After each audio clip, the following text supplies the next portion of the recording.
Okay, hello everyone. Hello, thank you for joining us this afternoon. I hope you guys can hear me and see me okay. My name is Cassandra Jenkins. I am a published author of two books. My stage name, because I am a performer as well, is Cassandra IsFree.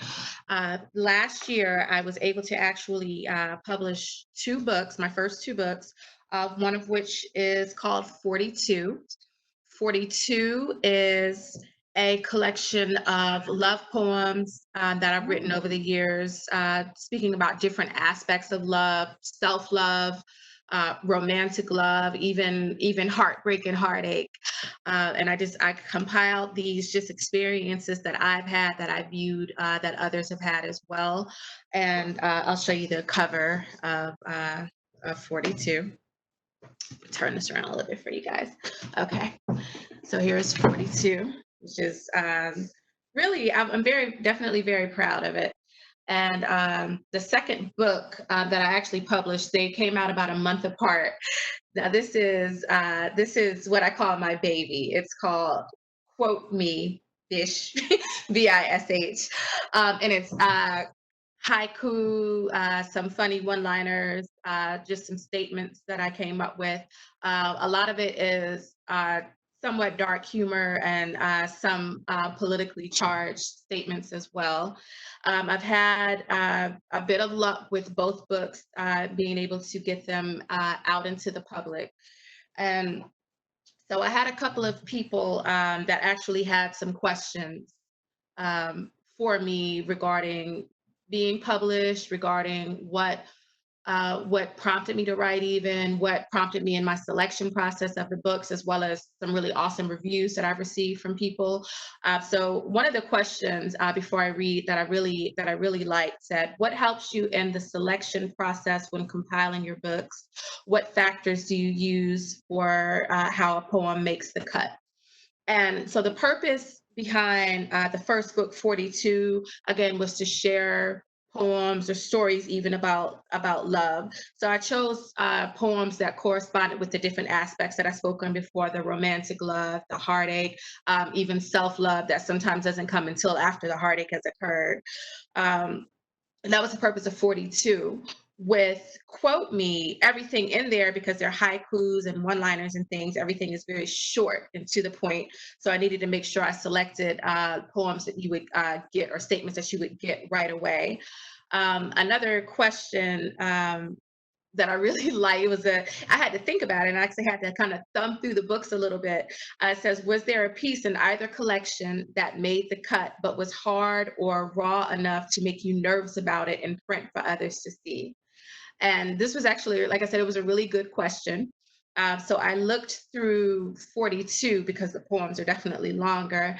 And I didn't title the poems, I numbered the poems. There are actually 42 love poems that I released last year when I turned 42.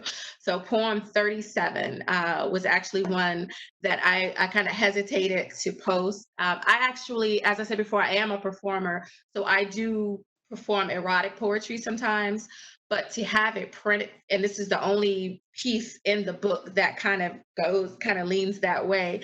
So to print it, knowing that like my dad was going to read this book, my mother was going to read this book, possibly my pastor was going to read the book, I definitely hesitated to post it. But then I thought I wasn't being true to myself if I didn't post the things that I had written, the things that I felt deserved to be published. So I went ahead and published that one as well. As a writer, someone asked what gave me the courage to go all in and make it happen. And I felt like it was really time, not because I was 42, but because I had been wanting to be published for so long. I had people over the years saying, "Hey, I'm a fan. I love your work. Where can I buy your merchandise?" And I was like, "I don't have any." It was just me performing on stage. So I felt like it was time, definitely, to get published. And another thing that caused me to probably be delayed is that I didn't know where to start.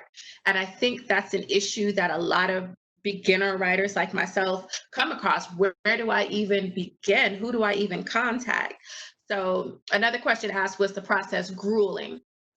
and again, not knowing what to do in the beginning, it was, but I came across a very fantastic publishing company by the name of Wider Publishing, which is who published both of my books. And what definitely stood out for that is the fact that the publishing company, the publisher, James in particular, is who I work with. He just said, send me the manuscript. I'm going to handle the editing. You're going to have 100% feedback on everything. So I went with him. I trusted him. I knew him and I knew some of his other work. So that was comforting. But he did such an excellent job getting the books edited. And it was exactly what I envisioned it to be. So was the process grueling in the beginning just because of the uncertainty? But once I actually got it in my hand, it was one of the best feelings. It's definitely one of the best feelings that I've ever had. There's a question in the chat from Eddie. It says, how did your parents react to Poem 37? Did they read it before you published or after? They definitely read it after, and my father never commented, but I know he saw it. I know the reason I know he saw it is because it's closer to the end, and a poem or two after that is a poem that I dedicated to my grandparents, to his father and mother, who'd been married for 60 years. They both passed away, but they were married for 60 years. So I know that probably thumbing when I told him, make sure you read this particular poem, I know that he passed it. And he bought a couple of copies and sent them to my aunts and my uncles. So now I'm like, I don't want to go to the family reunion and have them talking about Poem 37. My mother, on the other hand, was just like, it's still a nice poem, and maybe I'll share it with you guys. It's not like I said, it's not erotic in the form of like being graphic. It's more sensual, but that's something that I'm kind of private about. So sharing that, it was like, I don't know if I want them to read it, but I wanted them to get the book. So I couldn't say buy the book, but don't read 37. So I'll read it. Okay, this is Poem 37. It's lighting. Man, all right. Ain't it something when it rains? Because when it rains, it pours, and right now it's like we're in the middle of a monsoon. Like we're moving too soon, but then again, not fast enough. And this is tough trying to figure out if I should trust you enough to love you this much already. Because what we have is steady like a light drizzle. We sizzle like August 15th at 3 p.m. in Georgia, hot. And the drizzle and the sizzle intertwine, create the steam that I don't mind being encompassed in. Ain't it something when it rains? Drops of ecstasy, man, when you stimulate me intellectually, sexually, just by standing next to me. A tsunami don't have nothing on me. Waves of joy, happiness, pleasure, emotions we all treasure are developed from this storm, and the rain becomes the norm. You're like a hurricane, the way you bring the pain, and I haven't been the same since the downpour began. And as the floodwaters continue rising, I sit here surmising that I'm either going to sink or swim, so I give in and drown myself in you. You taste like chocolate water when you come to quench my thirst, and I take a drink first and swallow second, and like a tornado, you leave me a wreck. And ain't it something when it rains and puts an end to doubts of the end of droughts? Because there's nothing worse than having to go without the rain, because sometimes wetness is everything. So, like I said, it was like yeah, but it is something. Deborah said, and it's something when it rains. It absolutely is. And so this book, 42, I was actually able to dedicate to my husband. A lot of it was written during the time that we were dating, and then and then after we married as well. So so definitely he's been an inspiration. He's been an inspiration for multiple things. So another question that someone posed to me was, "What's next for you?" This was outside of the chat. What's next for you? And I'm very happy to say that I'm working on my third book. Now, being a performer, what I'm known for are performing socially conscious pieces on stage. You'll find a lot of material related to that more in Quote Me Bish, but those are haiku and things. But actually, full extended poems is what you'll find in the third book that I'm working on. That's more what I'm known for, which is why I chose for my first full book of poetry to be love poetry, because I wanted to show another side of myself for those that have been familiar with me over the years performing. But I have to still stay very true to myself and the things that I'm passionate about. So what's next for me is another book, but it's going to deal with more so with things going around in the world that are affecting everybody, men, women, different races, everyone. And I'm looking to have the manuscript for that completed by the end of the year, and then of course have it released in 2021. That's the goal. That's the goal there. So I'm going to share a few poems from both books. Like I said, I've actually sold, and it's not that I didn't believe in the books, but it's like everyone has books. But I actually they're selling pretty well. I'm having to reorder. They are available on Amazon, of course. If you actually go to Amazon and put in Cassandra Jenkins 42 or Cassandra Jenkins quote me bish, it'll pop up for you. And I have the links as well, which I can actually put. I should be able to put into the chat. Okay. So those are the links for Amazon, but I have copies on hand as well. A lot of times people will cash at me and I mail them out. So if you're interested, there are multiple ways. There are multiple ways to purchase. But for those that have purchased, I get reviews. People will read it and then they'll hit me up and say, hey, this such and such and such. So for 42, which is what I'm going to read from first. Actually a good friend of mine, and the reason I'm using her quote is because she's a very hard person in a good way, meaning she doesn't show a lot of emotion a lot of times. And she told me that her name is Maddie. She told me that the poems are so beautiful that they made her cry. And that touched me a couple of ways. One, I thought maybe because again, people are so used to me being so hard on the stage, and I don't do a lot of love poetry and things. So I think maybe they didn't know I had that side, despite being a mother and a wife. But the fact that I was able to touch her and let her see that side of me and that it meant something to her was really amazing. Another review about 42 comes from Thomasina H, she says she takes the book everywhere with her. So it's one of her things that she likes to read in her pastime, in her quiet time. And that's amazing because I don't think people read much anymore. But I love the fact that this was something that somebody wants to have with them and keep by their side. Tabitha R said she's read both books. 42 is an intimate, beautiful love story. And then she said, quote me bish is her go-to to pick her up. A soul-nourishing reality check loaded with truth and humor. I thought that was pretty awesome. James asked, do you do plays or other things on stage? Actually, I do. I am an actress as well. The coronavirus has put a pause on a lot of things, put a pin on a lot of things that a lot of us do like to do as far as performance wise. But I have written a couple of things that have been produced, and I've actually starred. The most recent thing that I did was in February, a little bit before everything got shut down at Old Dominion University at University Theater. It was my second year working with them on what is called the ODU monologues, which is just a compilation of different stories of truth. And so we acted out poems, we acted out monologues and things to that effect. And it's really, really a wonderful thing that benefits the YWCA. And I've done several plays. I've written a few. I actually used to do sketch comedy. I wrote for and performed sketch comedy as well. So I'm kind of out there. I try to be versatile because I definitely love art. And I think I have time to read maybe 2 from 42, and then I'll throw a couple of haiku at you guys from Quote Me Bish. All right, so I'm going to read. This is I'll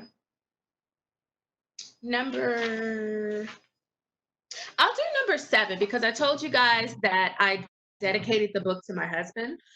So this poem is absolutely about the night that we met. Again, I'm a performer. He's a performer as well, vocalist. So we actually got hired to work a party together. So I, got hired to do poetry. He got hired to sing, and we ended up being seated at the same table. This was in December of 2011. And we really clicked just as human beings, and we started to develop a friendship. And we started dating the next year. I got to know him as a person. He got to know me as a person. But this is this is poem number 7 in 42. He fell in love with her words. She spoke energy and passion, compassion, inciting reactions from the crowd. She spoke loud, proud, and he devoured her words like edible verbs. Nourishment for his mind, she provided him with brain power, fed him contrasting images of reality, sweet and sour, food for thought, lyrical food that sought to change his life. He fell in love, stepped on the mic, kept her in his immediate sight. He noticed a physical attraction, but it didn't come close to matching the connection he felt to her verbal selections. Inflection of her voice at certain points made his heart skip beats unrelated to his heart defection. She broke his mind down section by section until there was no question that she was his match made in heaven, perfection. They spoke after. He noticed an infectious laughter that made him want to open the next chapter in search of happily ever after with her. He wanted to kiss her, touch her lips with his, because those lips were the same lips that had just performed this mentally captivating masterpiece known as poetry. Now glowing, he knowingly took center stage, stimulating her mind with his song, vocally emulating passion all night long. She smiled. He wowed her while her palpitations increased and pheromones were released. Golden voiced angel, his delivery left her shivering, wanting to remain in his vicinity. She could feel his energy, yearning for their synergy. She couldn't let him just become a memory. They both sensed there were bigger things, bigger dreams about to come into fruition, an artistic intuition that his key and her ignition would take them on a beautiful ride. That first night, he sang his way into her heart as she spoke her way into his mind.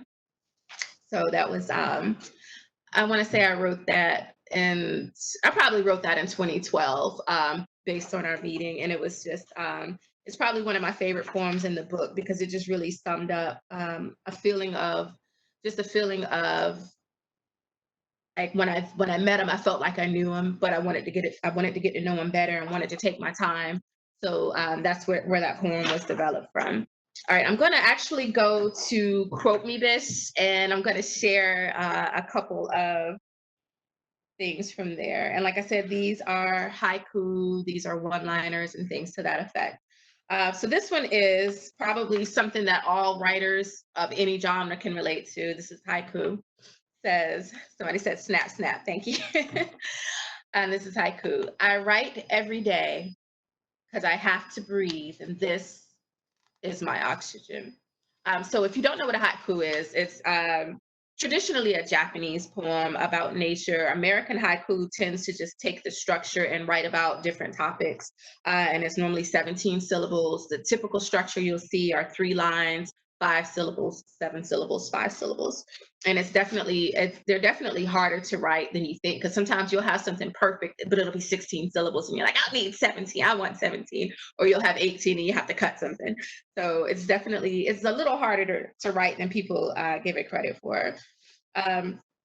This one is actually my attempt at being funny. All right. Isn't it funny that monosyllabic means has 1 syllable? Uh, I was trying to be funny there, trying to balance out some of the things that are in here, which are really great. All right. This is called I actually named the haiku. This is hypocrisy. If you do love me, don't do it with conditions like I do to you. So that cut somebody. I don't know who. Somebody was like, oh. All right, so the last one that I'm going to read, and this is a one-liner. A one-liner is just exactly what it sounds like. It's one line, and it's just a phrase that you throw out to make people think. It's called accountable. Accountable.